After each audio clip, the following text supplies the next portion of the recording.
નમસ્કાર મિત્રો, જય શ્રી કૃષ્ણ, સુપ્રભાત. નાનકડો વિડીયો લઈને આવી છું કે જીવનમાં પ્રાર્થનાનું શું મહત્વ હોય છે. મનુષ્યના જીવનમાં ખોરાક અને પાણી જેટલું મહત્વ શરીર માટે ધરાવે છે એટલું જ મહત્વ આત્મા માટે પ્રાર્થના કરવી જરૂરી છે. માનસિક શાંતિ અને તણાવ મુક્તિ થાય છે. નમ્રતા અને સમર્પણ ભાવ ઉત્પન્ન થાય છે. આત્મબળ અને આશાનો સંચાર થાય છે.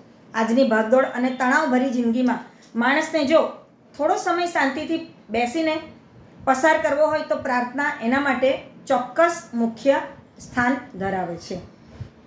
હવે આ પ્રાર્થના આપણને અહંકાર મુક્ત બનાવે છે. જ્યારે આપણે કોઈ સર્વોચ્ચ શક્તિ સામે મસ્તક ઝુકાવીએ છીએ ત્યારે આપણામાં નમ્રતા અને લીનતા આવે છે. તે આપણને અહેસાસ કરાવે છે કે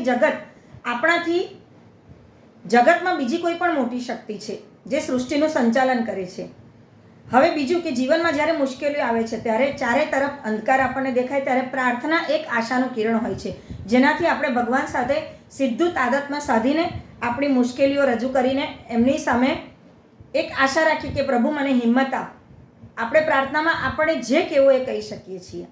પ્રાર્થના ભાષાની મોહતાજ નથી, તે તો ભાવની ભૂખી છે. સાચા હૃદયથી મૌન રહીને કરેલી પ્રાર્થના ઈશ્વર સુધી પહોંચે છે. નિયમિત પ્રાર્થના કરવાથી માત્ર વ્યક્તિગત નહીં પણ સામાજિક સ્તરે પણ પ્રેમ અને કરુણાની ભાવના વધે છે. તેથી ચાલો આપણે પણ આપણા વ્યસ્ત જીવનમાંથી થોડો સમય ફાળવી પ્રાર્થનાને જીવનનો એક અવિભાજ્ય હિસ્સો બનાવીને જીવનને સુંદર, શાંત અને સાર્થક બનાવીએ.